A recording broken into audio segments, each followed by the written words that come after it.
grapes and all that stuff down there. Oh, yeah? Yeah. There's some fruit. We'll take a run over in a minute when she gets done. What you taking? I'm taking this for Sandy. I don't know who anybody is, but That's what I was telling them. I know a Your lot of daddy. the faces, but I can't put a name with them.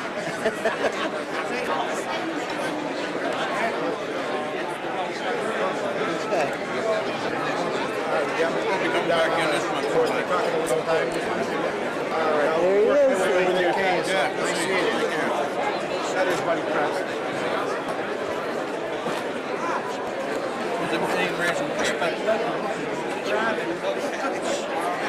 Got a chance to rent a house. So, White Road, got this house. My young son Anthony, I don't know Anthony. Right now he's building a home in Wellington, but in the meantime he's going to be only 4-5 years old. 2 kids, his wife, upstairs in the and a 3-room apartment. I feel for you. At least you got an apartment. Yeah, right. Yeah, right. I have 2 in the same kitchen. That's fine. David finally got here.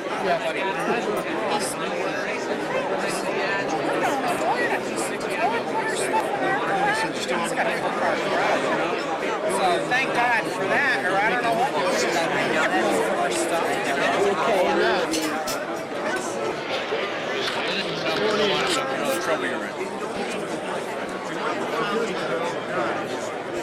Here he is signing the autograph for us. Auto racing such as the IRL events in Indianapolis. He also is very valuable in basketball and football coverage, college and high level.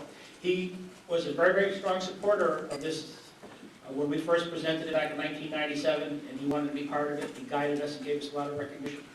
He had planned to be a co-MC at today's event, but good for him, not so good for us, as he just took on another full-time job, and he's now working for ESPN Radio, and he let me know on Wednesday that he had to be, he had an assignment this weekend, so he is the host of ESPN game day today, so he's unable to be with us. And he did send me a little letter that he wanted me to offer my congratulations and his congratulations to the new class inductees, and I'm just going to read what he had to say. Take a picture, Dave, to prove to This is Sandy. how Jack starts, because I could never say it this good. Far too often, the sports world neglect the legacy of past heroes. We are preoccupied with the present and neglect our past. The people that you honor today played a critical role in developing motorsports here in New England. They did it at a time when few outside of an inner circle of fans appreciated their accomplishments. To some degree, they labored in relative obscurity and without the rewards that are now commonplace. Yet, each contributed to the betterment of our sport, and each deserves the accolade that will come their way today. Induction into the Hall of Fame is not a popularity contest. Instead, it is a proclamation of excellence. Please convey my sincere appreciation and congratulations to this year's recipients. They left a rich legacy that today's participants will be hard-pressed to duplicate. Jackie Root.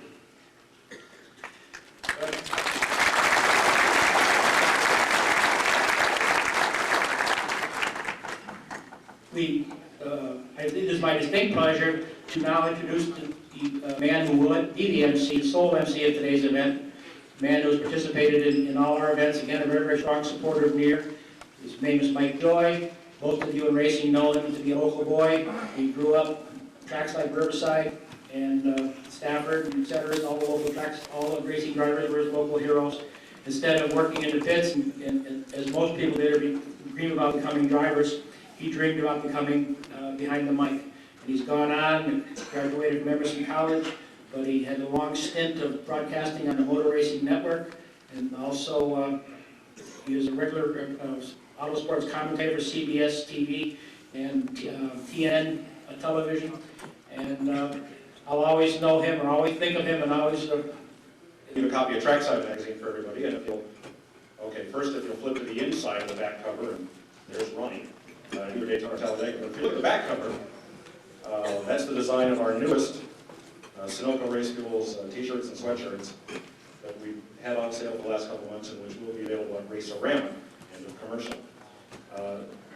Because we really believe in this Hall of Fame and its goals and its accomplishments, What my partner John Holland and I did when we started doing these t-shirts a couple of years ago was we went to all of the drivers, the winning drivers and winning car owners on the modified tour and said, instead of trying to divide up the royalties, what this year would be 20 different ways, 10 cars and 10 drivers, how about if we give the money to the N.E.A.R Hall of Fame? And all the drivers and owners endorsed that. And so we want to thank all of them who were represented on that back cover for their contributions for this year, and the drivers and owners who won races on the modified tour last year using Sunoco race fuels. So to help further the goals of the N.E.A.R Hall of Fame, my partner John Holland is the money man and has a check.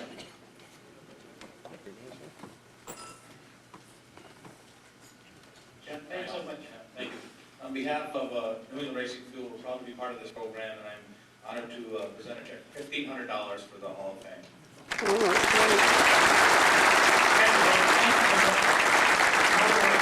Thank you for your support.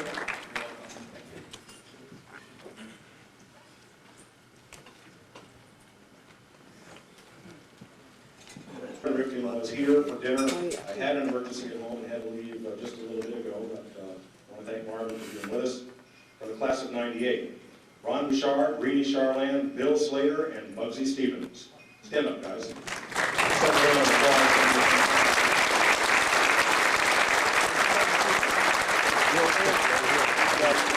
Representative of the class of '99, Leo Cleary, Irene Vendetti, and Eddie Wentz.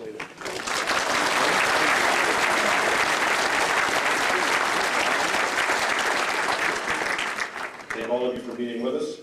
And thank the nominating committee and the N.E.A.R committee members who put on this dinner and who administer the Hall of Fame and help promote this to the people who are new to our sport. When I was about 9 years old, started writing for one of those great keepers of the flame, and there were many in that day. There was Lenny Salmons with Area Auto Racing, Norm Patrick with Gator, Jack Schwartz with us, Illustrated Speedway News, Chris Economaki, of course, and Val Lasour.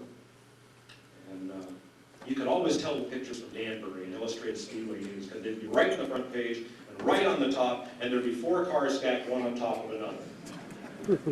So we're sitting here having dinner tonight, and I hear this thud. What's the first big glass of water that got knocked down in the dinner? Right there at the Danbury table, right over here. I'm surprised there weren't 2 or 3 stacked one on top of each other.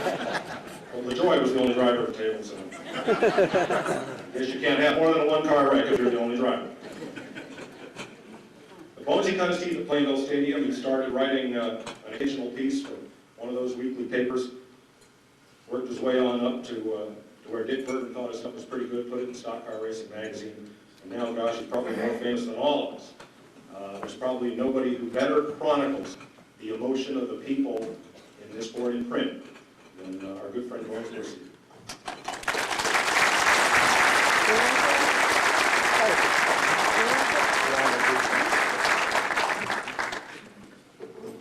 Thanks, Mike. It's my lucky break to speak after Mike Joy. There have always been 2 things you never questioned when the subject was Dave Humphrey. One was his talent. You do not win the races he won. You do not beat the people Dave Humphrey beat in the course of a career that spanned more than 30 years without having a degree of talent which is best described as God-given. The second thing you never questioned about this man Humphrey was his bravery. He had some of his greatest years at a time when you couldn't find a single type of race car which was truly safe. The coupes were dangerous, the midgets were dangerous, the sprint cars were dangerous, and this man, Dave Humphrey, drove them all. Every weekend in those early days, he climbed into cars that a lot of today's toughest guys might be afraid to sit in. He drove jalopies in the days before fuel cells. He drove sprint cars and midgets in the days before roll cages. He drove and he won in a time when the only things that kept a driver safe were a skinny seatbelt, an open-face helmet, and a lot of good luck. Of course, even for the best drivers, luck had a way of running a little thin sometimes. In 1960, at a fairgrounds track in Bedford, Pennsylvania, a stuck throttle sent Humphrey's sprint car hurtling out of the ballpark and through the wall of a livestock barn. When the first people to the scene approached the wreckage, they saw the car upside down with Humphrey beneath it. A lot of very good drivers died that way in those terrible days, flipping unsafe cars out of unsafe racetracks.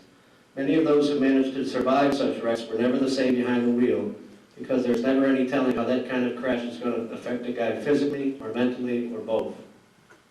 Humphrey got banged up pretty good that afternoon in Bedford.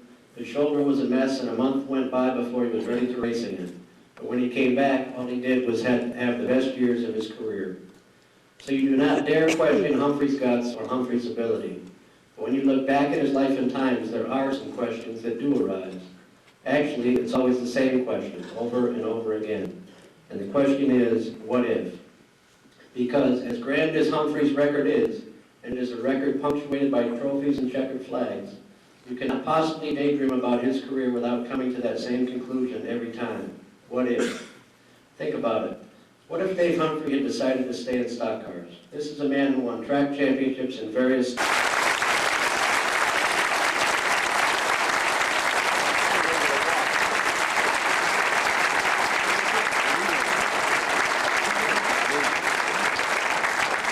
Also got a letter I'll read quickly from one of Dave's relatives, who everybody in this room also knows. Dear Dave, sorry I cannot join you and your family as you celebrate this momentous occasion. A muscle disease, 1,500 miles, 80-degree temperatures are my only excuse. Al Feeney and members of his N.E.A.R. organization have done an outstanding job in keeping the Northeast auto racing fraternity at the forefront. They are to be commended along with your fellow inductees. Unfortunately, we have all lost track of the amount of races you won. However, I do recall an incident that occurred after your late wife Lila had just finished dusting and polishing the trophies that covered her living room wall, her windowsills, her end tables, and her mantelpiece. When she was asked how many races Dave won, her answer was, too damn many. Well, Dave, young stars will emerge from the Northeast, records will be broken, and legends will continue to be honored. Perhaps one day on a TV quiz show, the question will be, name the very competitive, freckle-faced kid who was born and raised in Seekonk, Massachusetts, awarded a Purple Heart at age 18 for injuries received in World War II combat in southern France, and honorably discharged at war's end. After returning home to Seekonk, he decided to pursue a career in auto racing, influenced by the building of the new Seekonk Speedway only 2 miles from home.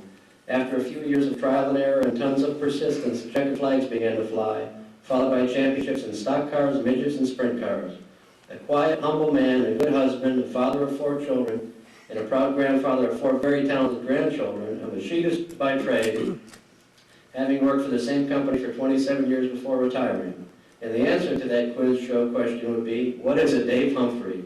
Congratulations, Hump, and God bless your favorite brother-in-law, Wally Saliba.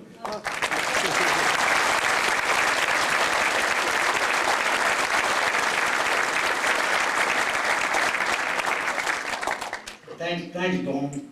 Thanks for not using that stuff to old Grant gave you. I want to thank Wally for this plaque. I usually have him do the talking and I do the driving. But he's not here, so I guess I got to do the talking. I was looking at these plaques up here, and I was thinking,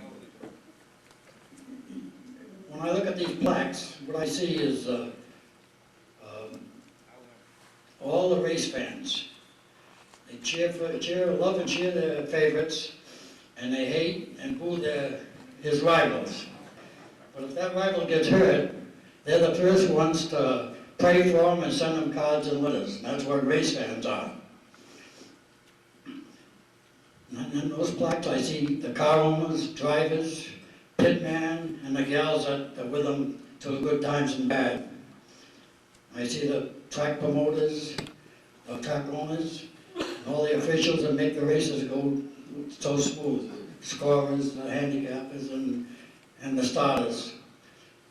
And I also see the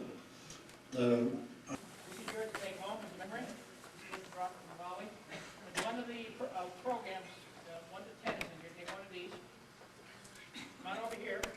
Hope you wear this with pride. It's a special N.E.A.R jacket indicating that you're a member of the New England Antique Racers Hall of Fame.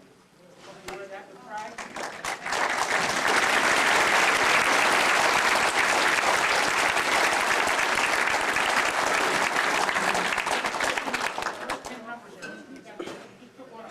Like a raffle, a lot of fun.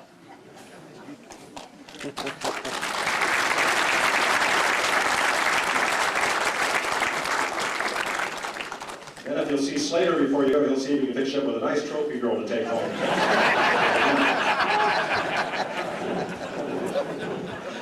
Isn't it just a little sad how politically correct racing has become? Can you imagine 2 weeks from today, somebody will win the Daytona 500 and then come jumping out of the car and go, how about them trophy girls? Things just don't happen anymore. They brought a little problem that I experienced in my first season at Riverside Park Speedway.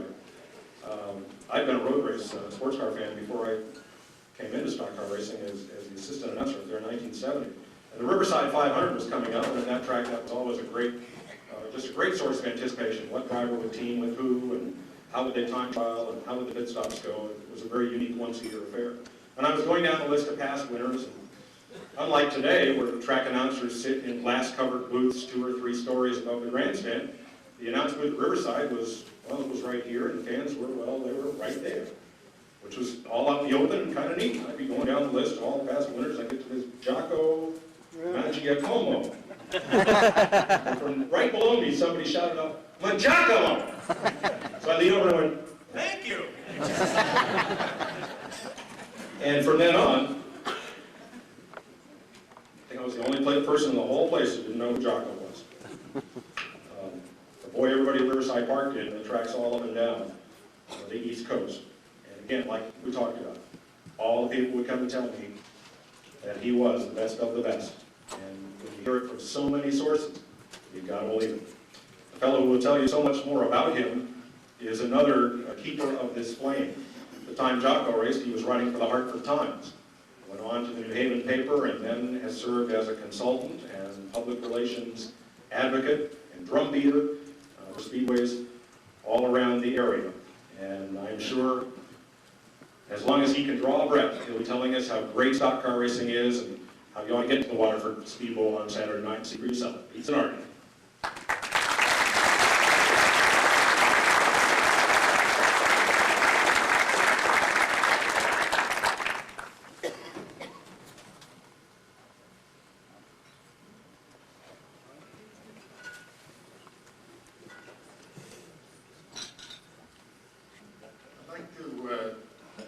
Remember back 3 years ago on a winter's day when this Hall of Fame started.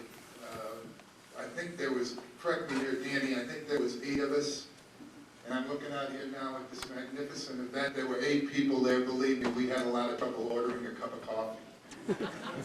So Al, I think there's not enough accolades in the world to tell you how far this has come and what this has become from that snowy day. And I also want to tell you I grew up, my name is N.E.A.R, and I have never had any trouble saying Magiacomo.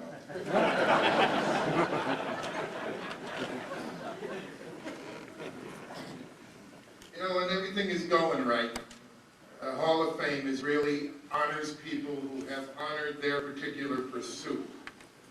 Hall of Fame membership should tell a story, in effect read like the official history of the game. Being a Hall of Famer should not be an easy thing. And today, we're here to honor someone that's in Dave's Golden Speedway, Chauncey Jocko Magiacomo. I think you could make a hero that Jocko was probably New England's first true stock car racing hero. I don't think there's any doubt that Jocko belongs in this group. Yeah, he was a Riverside Park guy, no question about it. But those of us who frequented Waterford in the 50s, tell you what, we knew who he was.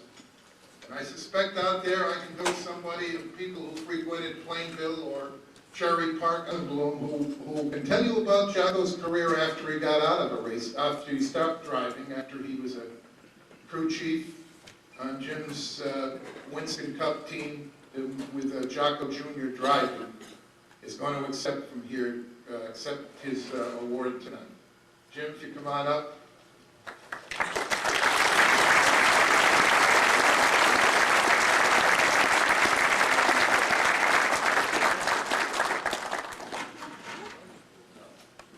It's an honor and a privilege to be here representing Jocko Jr. Unfortunately, his mother's in the hospital. But Jocko, I wasn't around that much when he drove, but he was a great crew chief and a very good innovator.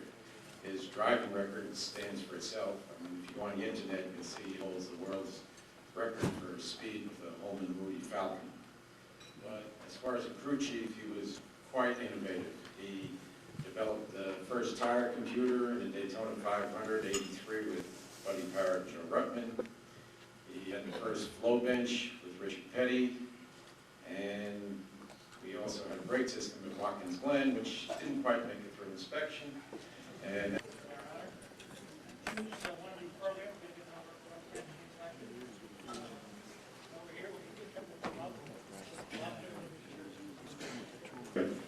from his home in Manchester, Connecticut. On your table is a flyer for a new magazine, Dick Bergman Speedway Illustrated. And if you will put your name and address on the form and leave it on the table, we'll make sure you get a copy of one of the very first issues, probably even the very first one, or the second one. But there's going to be a lot of them. And all of us have high hopes for this new project that I think will easily surpass the current stock car racing magazine. I hope it will find a place on your bookshelf or wherever you do most of your reading. Whatever. You'll see him in 2 weeks, probably interviewing the winning crew chief of the Daytona 500, which is a long way from Manchester. He was for decades the editor of Stock Car Racing Magazine, and now launches his brand new startup magazine, Speedway Illustrated, in April. And one of, if not my very best friends, Dick Bergman.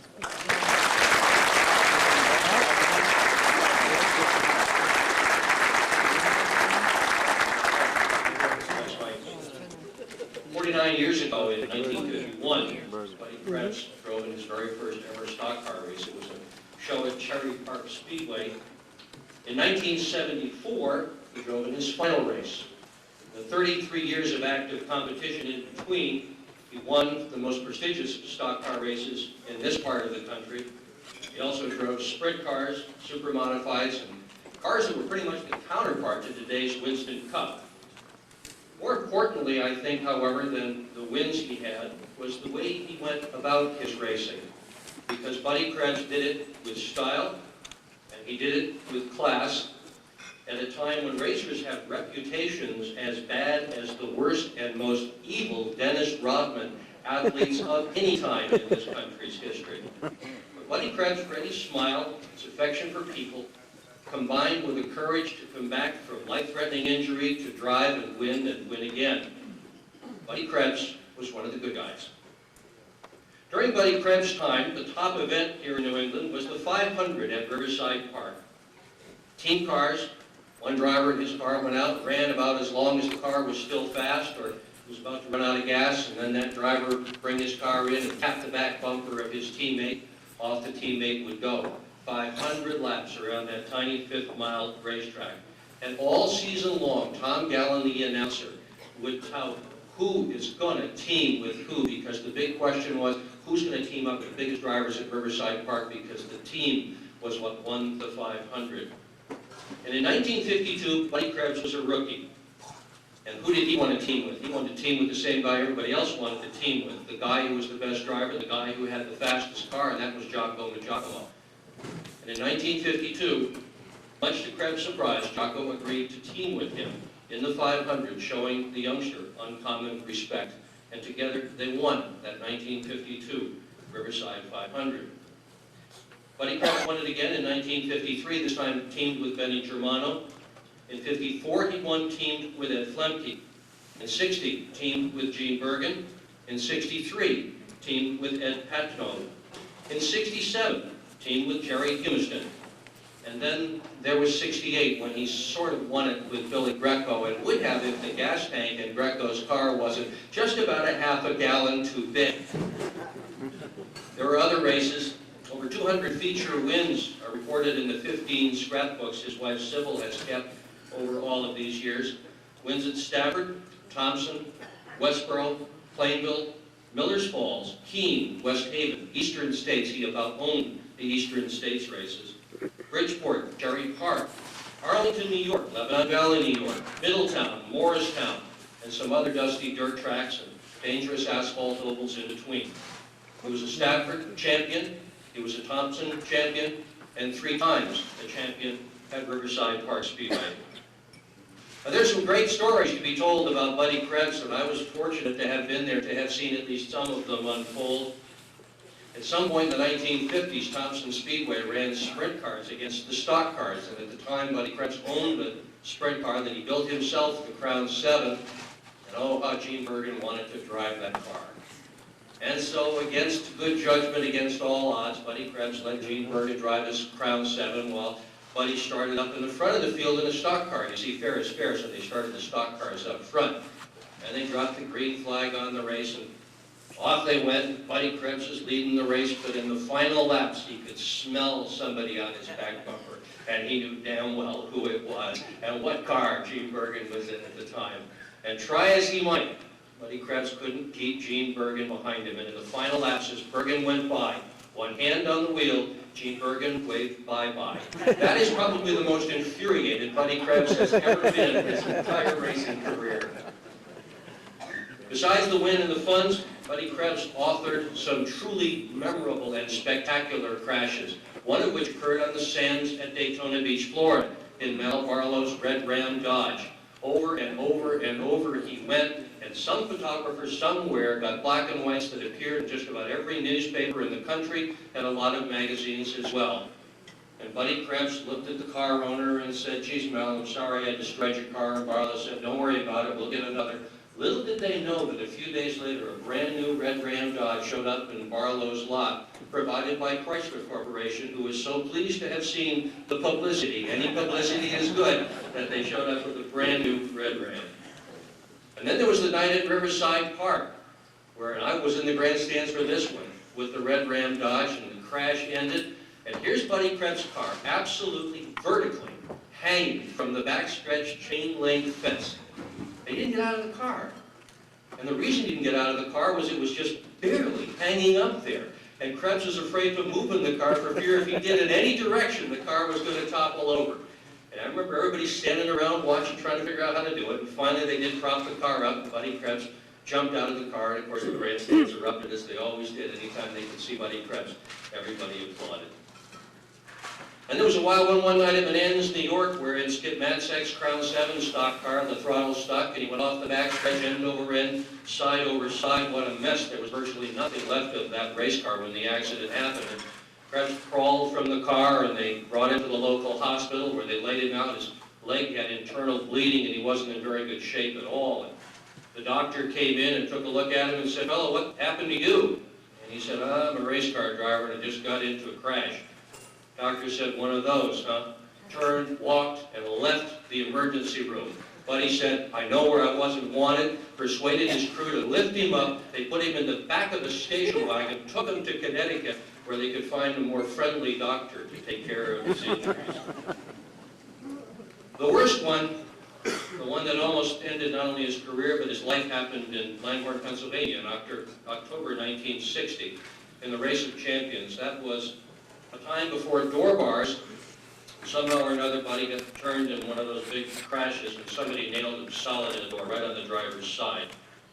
He was hit so hard that the crash tore all the ligaments out of his heart, broke all of his ribs on the left side, and he nearly lost his life. 1960 was the year I graduated from high school, and at the time I was a huge Buddy Krebs fan, and I could remember seeing the television pictures a month or so later, and here's Buddy Krebs with a cane, and oh, he was beat up, and he was telling the announcer that he would be back, he'd race again, and I thought to myself, no way a guy that's hurt as bad as that could ever come back and race again. But I underestimated how tough and how brave Buddy Krebs was, because when the first green flag dropped in 1961, Buddy Krebs was behind the wheel of a race car again, and indeed, some of his best moments in auto racing happened after that crash. He was tougher than I thought. Tougher than his competitors thought too. Today, Buddy Krebs works part-time, hustling cars, and just like always, he's still driving his wife Sybil nuts. If you ask him, he'll tell you that 33 years of racing brought him a lot of memories. If you ask his fans, and I'm one, we could all tell you about memories of Buddy Krebs driving Jim Jorgensen's VOs, or the Suffield Auto Center No. 5, or the Crown 7, or Bobby Oliver's 10 pins and doing it with such style and such class. Gosh, he was fun to cheer for. In his day, Buddy Krebs was the man of the hour. He's a hero who gave stock car racing all but his very life. Buddy Krebs, you belong in this Hall of Fame. Come on up.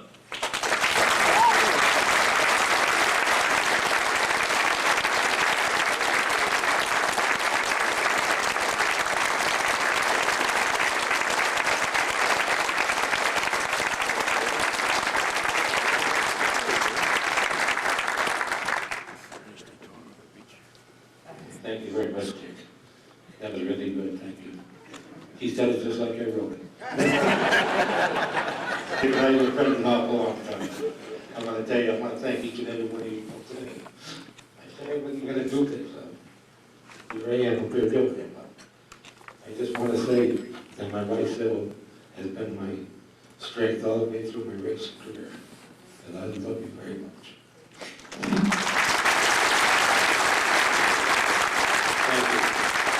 My daughter here, Roger, my grandson, my granddaughter, all my friends here, the people I drove race cars for throughout the year, Dexter and Jimmy and Neil, all the guys here, thanks for coming down, guys.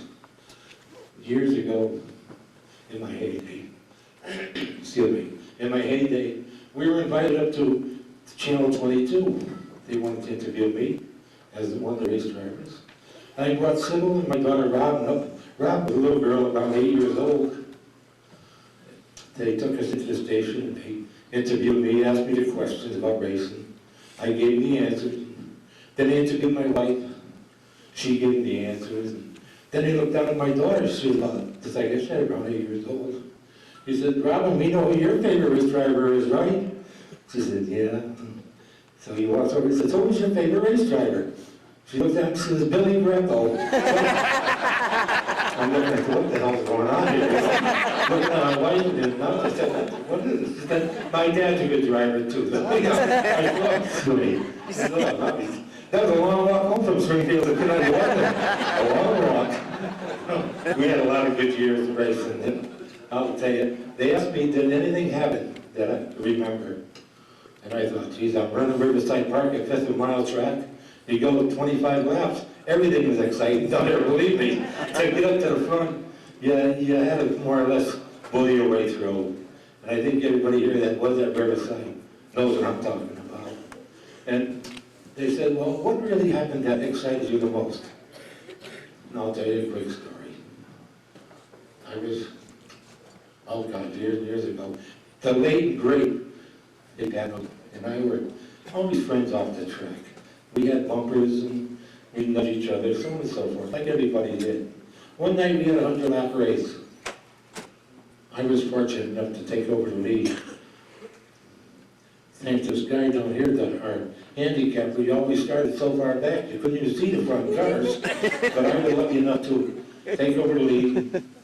For some reason, Ed, I know who could, he was a giant of a man, I think you guys know that, who knew that and he wasn't running good or not handling good, one or the other or both, but I was catching him to put a lap on him.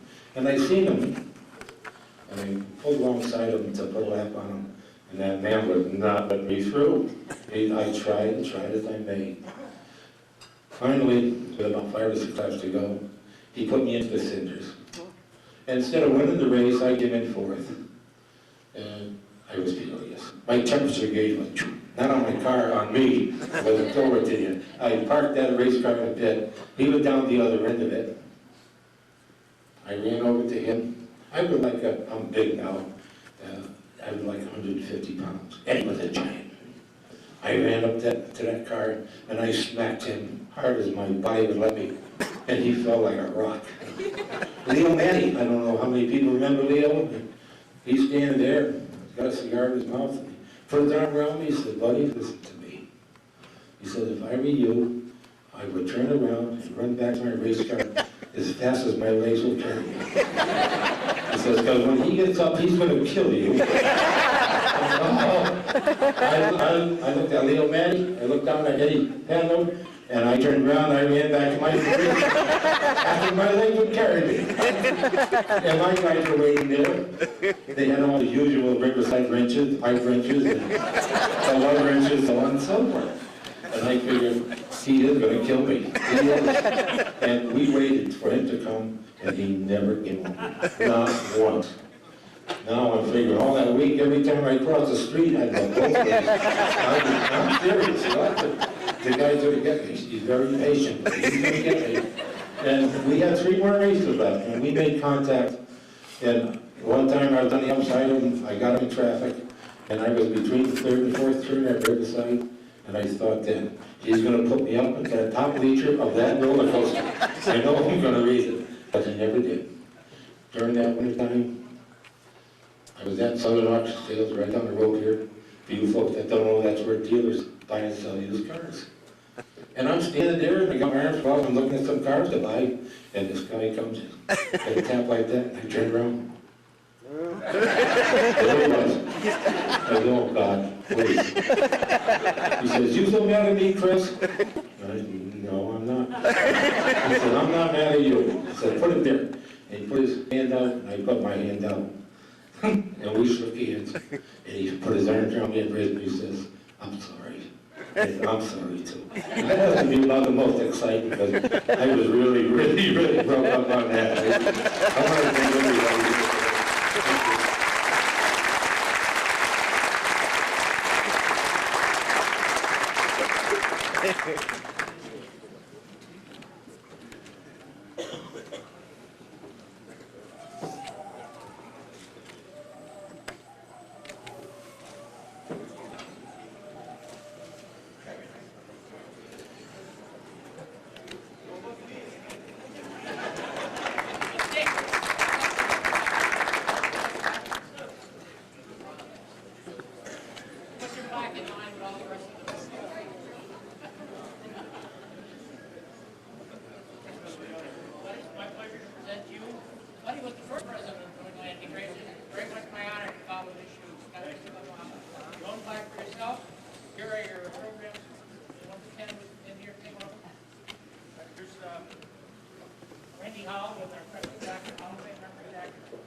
Welcome aboard.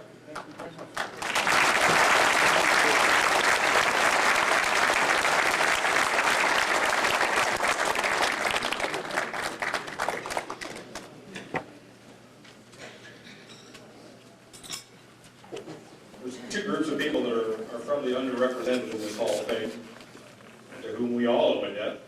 It's easy to cheer for the driver. Sometimes it's not so easy to cheer for the car owner. They're a little more in the background.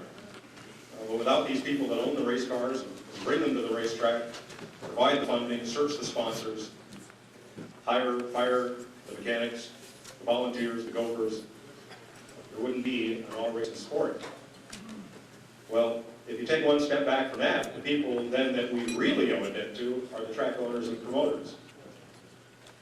Having been in this business, I can tell you how frustrating it is to just work your heart out for a whole week trying to entice people to come to the races, all to see all your efforts hinge on whether or not it's raining in downtown at 3 p.m., something you have no control over. The track owners and promoters are I think, an underappreciated group, and I'm very happy to see one of them being recognized tonight. And usually, the promoter is seen as the enemy of the driver. The promoters are making too much money off the tires, the gas, the beer, the hot dogs, the pit entry fee, everything. And so little trickles down to the driver. That's the usual relationship between drivers and promoters. So it's kind of neat tonight to see a driver honoring a promoter. And that driver, you may know him as late model Shoe Finch Fenton. You may know him as the fellow who shared a race car with Dick Bergman. They alternate driving and probably alternated paying the bills as things went. He is also one of the founders of the Spring Sizzler.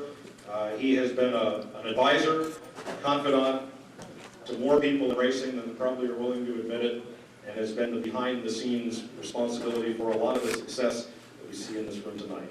Would you please welcome Lou Boyd.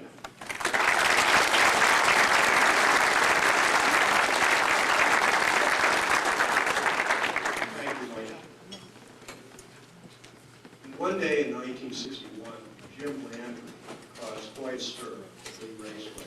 He showed up with a rat of the N.E.A.R Hall of Fame, Mr. Carly.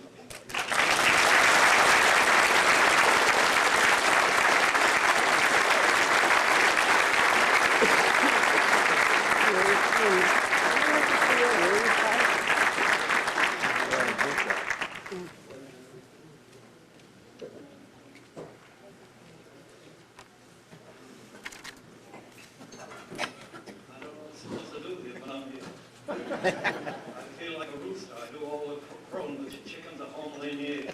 All these messes that I've been into, I didn't do by myself. I have friends that stuck with me for 40 years and listened to me bitch and rave. I'd like to have them come up here with me right now. Andy Smith and Mr. Conway.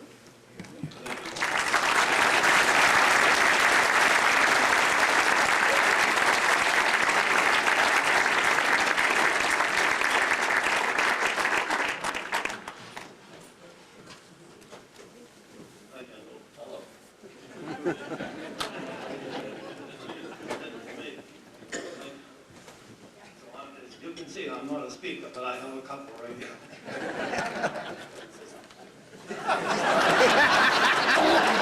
All right, I have a story about that. They used to call us the 3 M's. This was the muzzle, I was the money, and this is the mouth.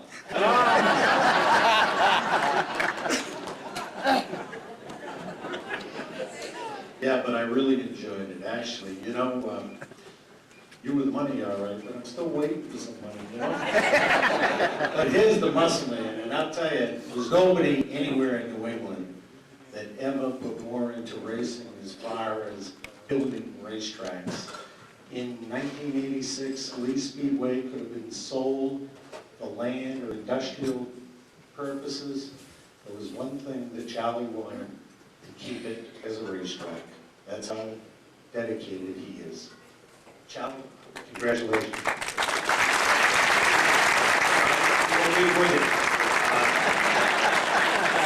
just want to say that without my wife and family, nobody would be here, all right? Thank you very much.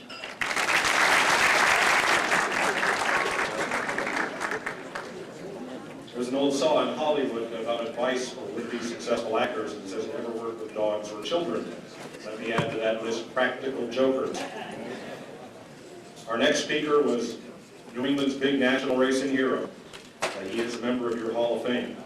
His license plate reads Champ 4, because 4 times he won what is now NASCAR's Busch Grand National Championship, bringing great honor to this part of the country. In fact, he and Bugsy Stevens convinced me that if you wanted to be a racing champion, you just had to smoke cigars. There's just no other way around.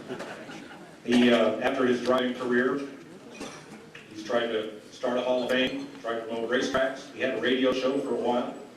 And the lead to commercial would always be, well, now we got to go pay for some of this here show. He wasn't polished, but he sure got the job done in his own inimitable way. So it is with just the slightest bit of trepidation that I introduce your champ, Reedy Charlotte.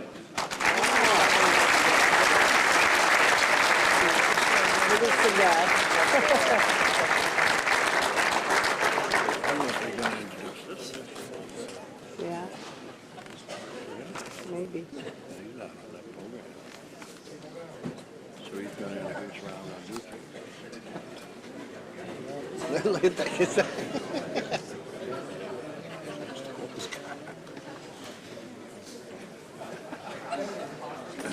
He put it in his pocket, that cigar. You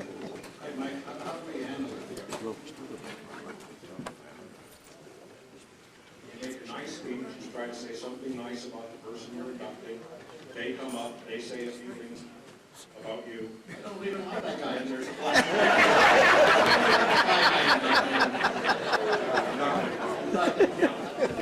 Okay. Well, now we gotta go pay for some of this here show. I'll tell you what, ladies and gentlemen, it's a great honor to be here. When I look at the people out there, I don't recognize a lot of them, but there's some I recognize, and I really appreciate it. Now you take this, all these Hall of Famers up there, And if you make have a 25 lapper with them, you're going to have a hell of a race. And I'll tell you one thing, like they said, they used to have 100 to 125 cars to qualify for Riverside Park. And I believe that's one of the only tracks that I used to have to change the bumpers every week. That's a fact. And I think we all enjoyed it. Buddy Krebs knows what I mean, I guess, don't you, buddy?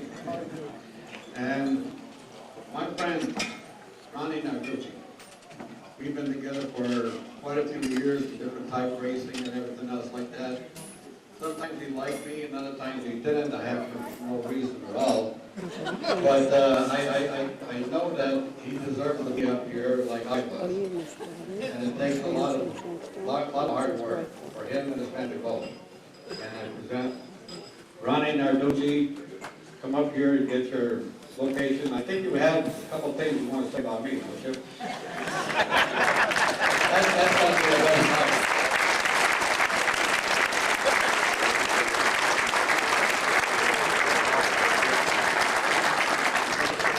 He's the only guy you don't have to carry a grease gun to grease his car.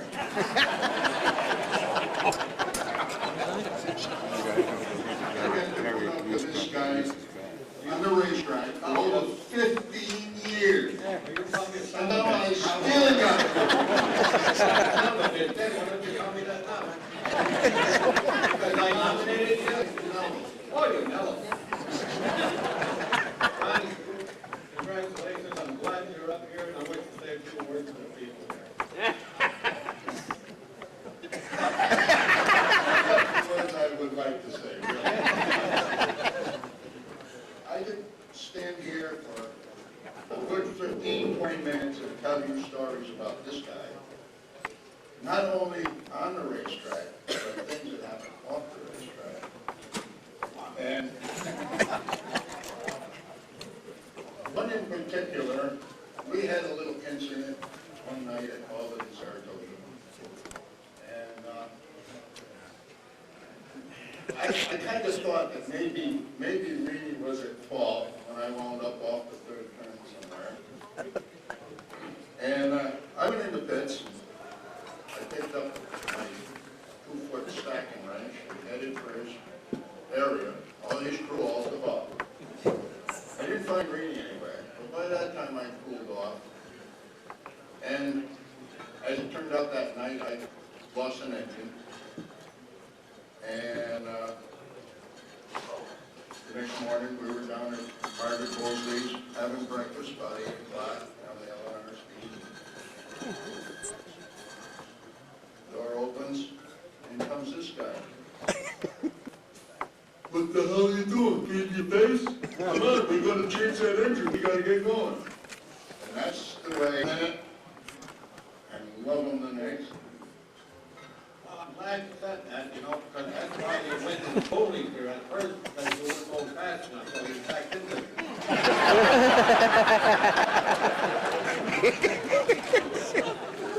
And then another little story about his soul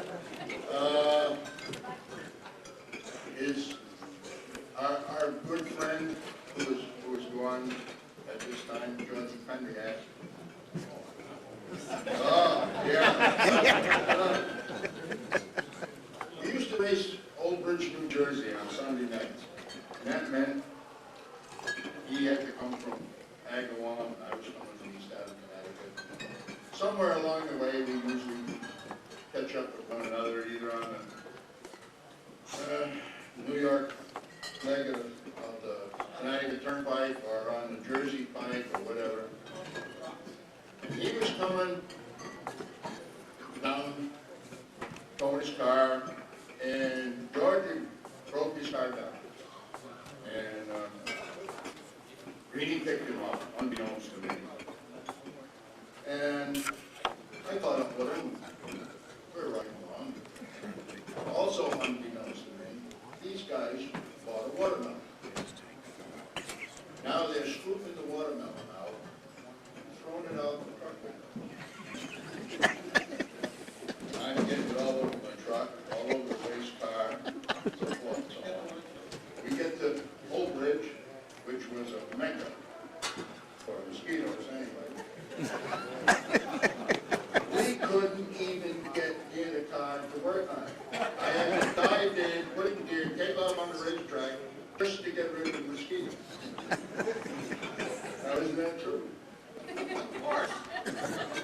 you gotta remember one thing. I think you forgot one thing. Remember that little peel from the watermelon that I threw right across from my car to your car, and it was just about a little space like that, the window came right into the guy. You're so proud of yourself.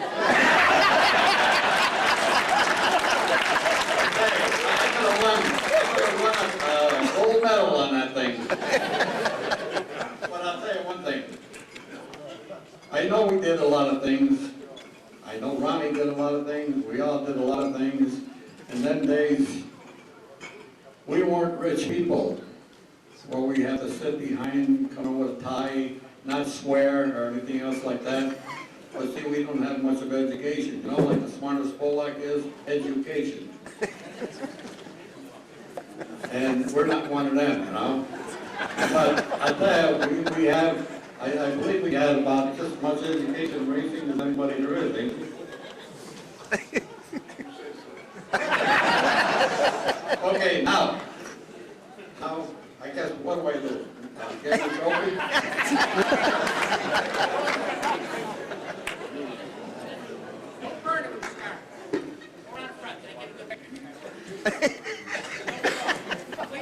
If I can get rid of this guy for just a few minutes, I want to thank Al Feeney and all his members and the nominating committee, the members of the press, and so forth and so on, that made this.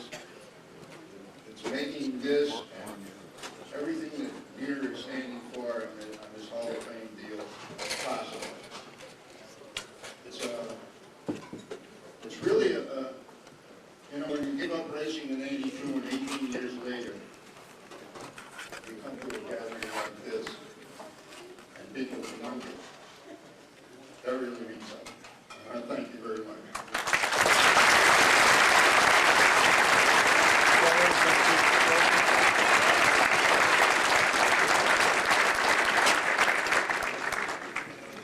Ronnie, watch out, he doesn't steal your flag. Watch out, he doesn't steal it. There you go, champ. I got a hold of it.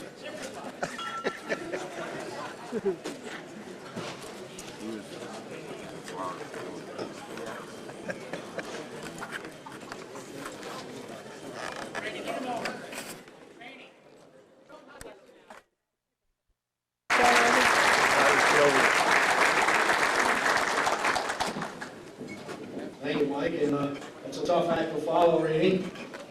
But I'm here to present the award for Ralph Moody. Webster's Dictionary defines hero as one who is greatly regarded for his achievements or qualities. And to me, Ralph Moody fit that description precisely. When I was a mere lad of 5, motor racing resumed in the latter part of 1945 after World War II, and Ralph Moody became one of my first heroes among the group of midget. Thank you.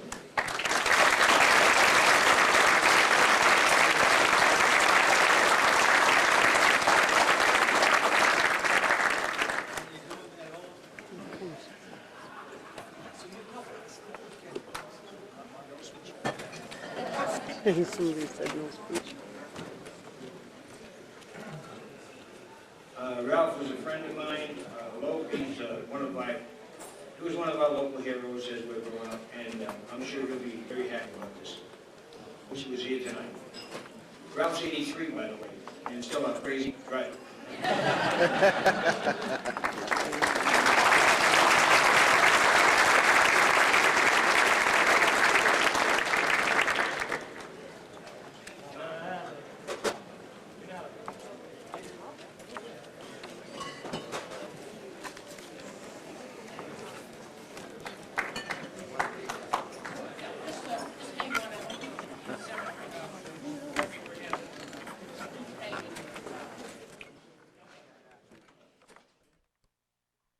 Certainly a pleasure to be here and to participate in this special occasion. And I'll bet that due to these Hall of Fame events, many of us have dug out more scrapbooks, photo albums, and shoeboxes filled with newspaper clippings, photos, and race programs than perhaps we ever knew existed. But isn't it fun to reminisce? Well, my earliest memory of Homer Drew dates back to the early 60s when Bob Bushley asked him to drive his race car. I remember that vividly because about that time I was a high school kid hanging around Bob Bushley's shop trying to learn what I could from one of the masters. Like many others, I was a little surprised at Bob's choice because I'd only seen this Homer Drew as a rather rough and tumble type driver whose style hadn't yet resulted in a lot of success on the track. Well, time would prove that Bob Bushley had tremendous insight. He had seen something special in that rough and tumble driver. He'd seen a natural with tenacity. Homer was in it when the metal started bending. Back to the rear, then back to the front. 3 wide, 4 wide, he didn't care. But up in the stands they cared as thousands of Maine accents were going, "Get him, Homer!" That's H-O-M-A-A-H. He did and qualified easily. In the feature, he was running strongly, picking up cars every lap. My God, he's faster, somebody in the pits realized. Then crash. Fenders, A-arms, everything on the CB special was bent. Even Homer couldn't make it go, and that meant nobody could. So they parked it, and they sat there for 70 laps or so. Then someone realized the right front had gone flat. That's why Homer couldn't drive it. It had a flap. They quickly put a tire on, and off he went. And in a few laps, remember he's probably 75 laps down, and nowhere in competition, he caught the leader and passed him in a spectacular move. I knew he was a lap down, said the then leader George Summers, but after he passed me, I figured I'd follow him because I knew no one was going to go any faster than him.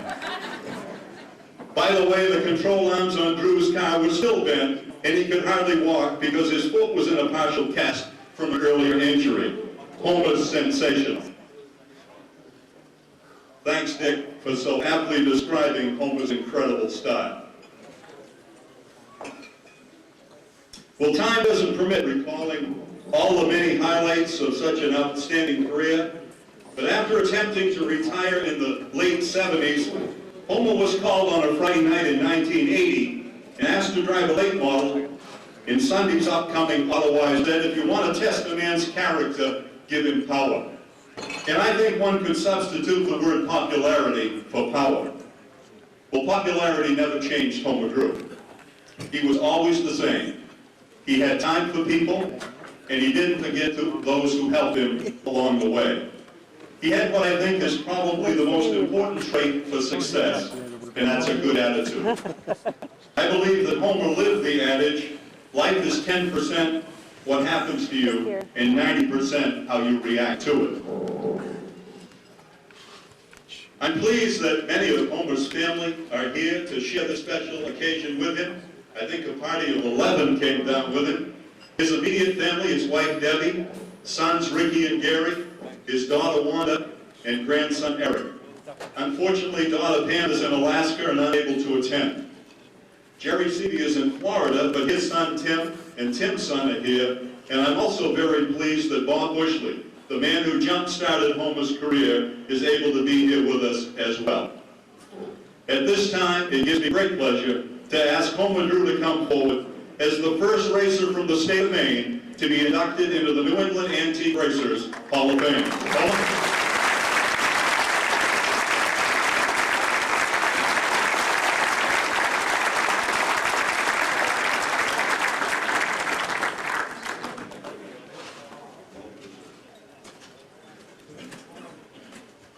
Well, I'd just like to say thank you to N.E.A.R. for the induction into the Hall of Fame, and I also like to thank Bruce, who is a very good friend of mine, and like he said, since the early 60s, and thank him for coming up here and for the introduction and taking the time to do it, and his lovely wife Cindy, and I really appreciate it.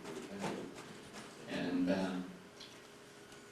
as I think back as a young fellow, about 45 years or so ago, and just starting out, wanting to drive. That's all I wanted to do was drive a race car and drive it as fast as I could. And there's a few years there that nothing really happened, and for some reason, as Bruce said, Bob Bushley, the man that really gave me the opportunity to to get started racing. I don't know what he see in me, but evidently there was something.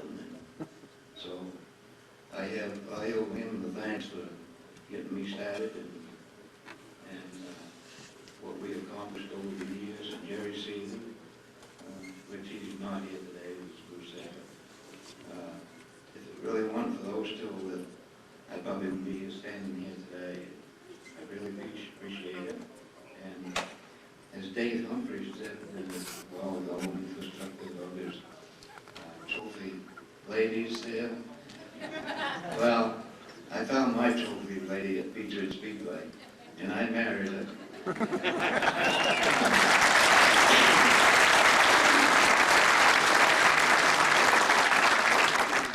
And like Bruce said, we have 4 lovely children and 6 grandchildren that I love dearly. So I want to thank you all, and thank you.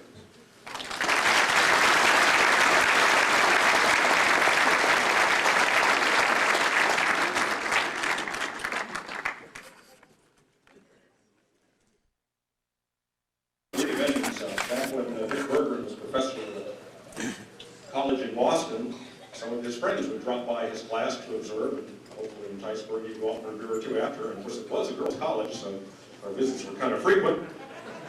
During one of these visits, Bruce was trying to pass himself off to some comely co-eds as a man of the cloth, Rabbi Cohen. He was in fact a man of the cloth. He owned the used clothing and rag business. But he has always been passionate and opinionated about our sport, and he never reluctant to share those opinions with us, as I'm sure he will today. Bruce Cohen.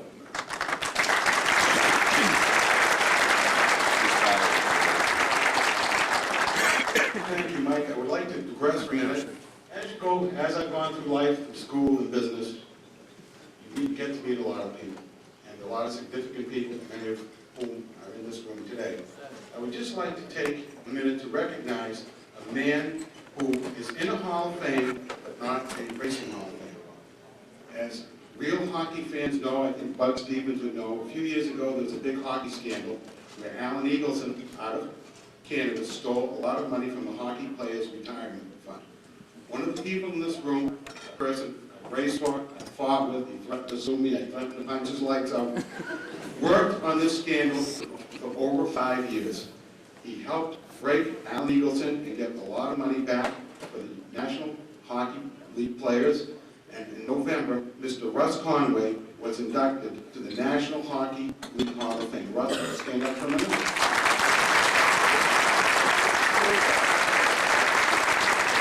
Here he is having fun. So racing people can do other things and get into Hall of Fames beside racing, but this is the most important. I would like to thank N.E.A.R for giving me this opportunity to induct Mario Fast Caruso into the N.E.A.R Hall of Fame. 40 years ago, some of my high school motorhead friends said, "Hey, Bruce." Rhode Island. Fast retired after the 1984 season, but would come back for an annual outing in 1988, 89, and 91 at the World Series of Thompson to race in a pro stock against his son David. After a battle with cancer, Mario Caruso passed away in 1993. 3 years later, his son David also succumbed to a heart attack. In a career that was all too brief, David Caruso won 35 features and 3 track championships. Interestingly enough,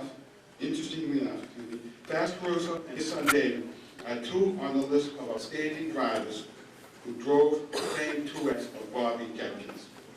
The Caruso family tradition continues as Jeff Caruso, the son of Michael Caruso, who is Fast's oldest son, continues to compete in a pro stock at Thompson.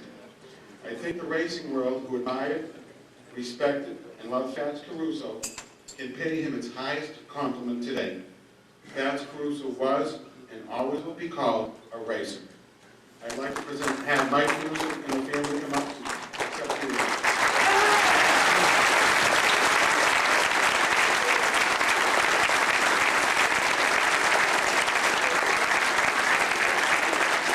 I want to thank Bruce for the excellent tribute to my father, and I'm sure he's listening, because he was never known to miss a party. I was very fortunate being the oldest in the family, to see my father's era, where he peaked out in the early 60s and stuff, and being involved with 3 generations of drivers, that era there was the best. The people then were unbelievable. You know, being involved as an owner now, you see it's all business-like. Back then, you raced hard, you fought hard, but then you went and had a beer with the guy, enjoyed it, and talked to him. Nowadays, nobody talk to you. Nobody, after a race, after you beat him or whatever, We're proud as a family. My family knows to stand up. Donnie, Ellen, my brother Paul. In this meeting, my father and my brother, they're our heroes, makes a lot. As a representative of this family, I want to thank all of you, congratulate all you inductees, and just thank you very much.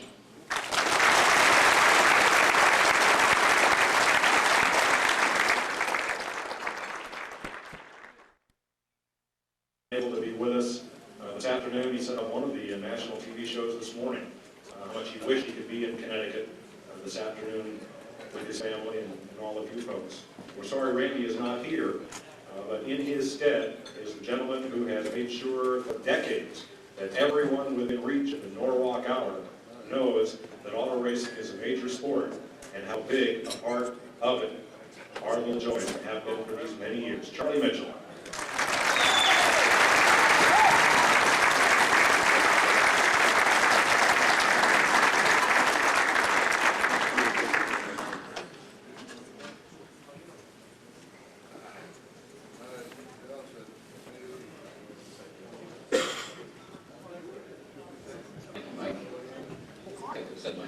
Congratulations to all the racing teams, all the inductees. You mentioned earlier, Mike, of the accents in N.E.A.R, and when you think of the fact Donald Joy won 58 features, a lot of people don't realize he started driving at what is not a reasonably young age when considered. He was 26 years old. He took 2 years off to go to college at Stafford, which didn't fare too well. He got going in the end, and he came back on 3 consecutive championships. But I think the thing that you have to know about Don, as much as he loved to win, I think being an innovator, working on his cars, was what thrilled him more. He was playing with tires long before anybody else, shocks, frames, you name it. He would think nothing, take the car completely apart after one, and finding why and trying to make it better. Even, no matter what he did, there was always something inside of Don. Going to Stafford, his most claim to fame in Stafford was going out of the track. It was the first car ever to go out. His old buddy, he took care of everybody. And, he came back to Danbury with the winning.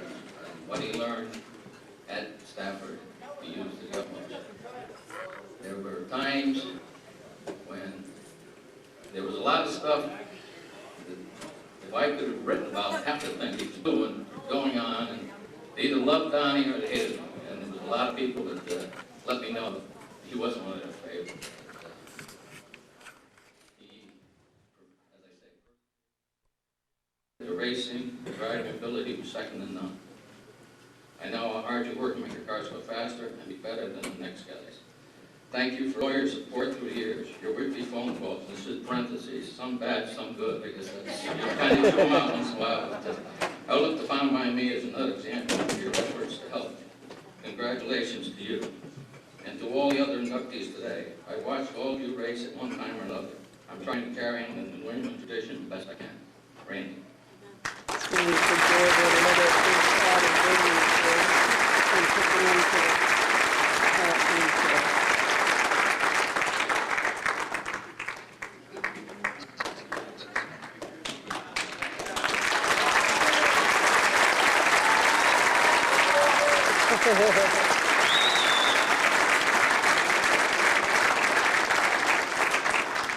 Charlie, where are you going? What's his name? No. It's going to be hard to duplicate some of his speeches. I'd like to thank his power and congratulate all of the other 9 inductees into the Hall of Fame. I want all of you to know that I'm very proud and honored to be one of the first drivers from the Danbury S-N-Y-R-A to be inducted into the N.E.A.R Hall of Fame.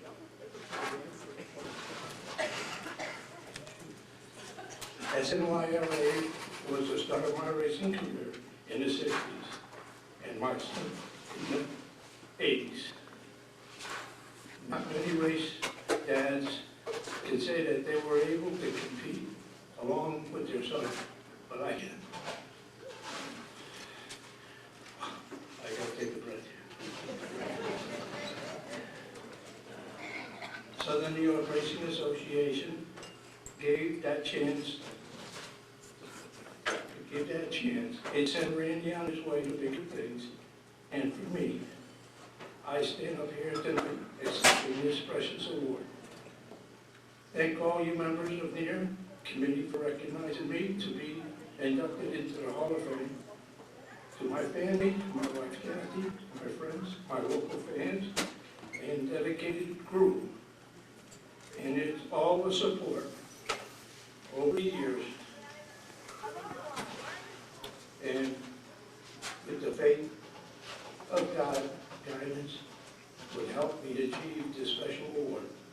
Thank you all for coming, and God bless you all.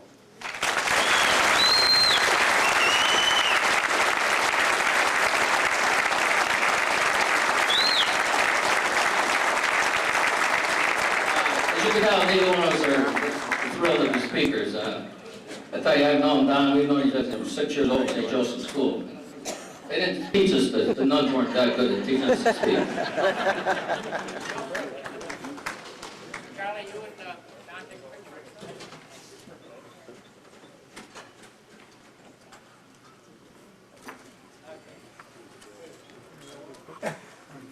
picture. Life Monarch.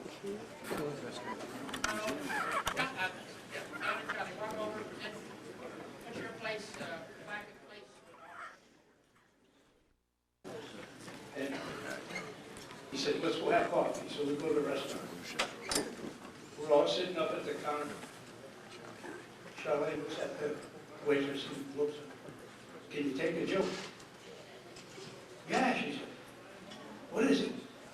He said, you know what looked nice on you? She said, no.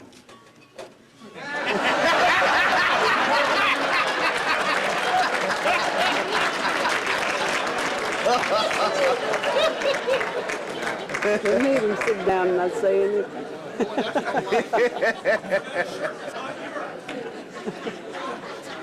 Red flag, red flag. Is there anybody in the room who doesn't have a Marie Charmaine story? I didn't think so. You do not want to stand in Randy LaJoy's pit during race. As a dad stands on top of the box, and it's like he's swatting at some imaginary demon who's driving a car for Randy. You do not want to stand in your pit. There's just not enough room. One of the great things about a dinner like this, and about a Hall of Fame like this, he's still trying to collect for that charity. He got some money out of Leo Cleary a little while ago. I saw him do it. Leo, it's the Me Foundation. Don't let him fool you. Is that in situations like this, we look at the names and the pictures on those plaques, and time stands still. It's funny how some people can captivate a crowd at a racetrack, some with their daring do behind the wheel, some with the way they maybe speak on the microphone after winning a race, or sign autographs for fans. And some rare people have a gift of being able to do it with just a smile.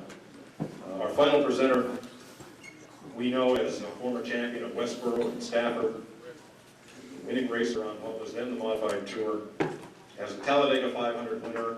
And kids, I need a pad and a paper. Pad and pencil and take a number. That's what I need. You have to do 15, which is great. You know? Here we are. Whoops. There's Frankie's new trailer, Mindy's new trailer. It's their first home.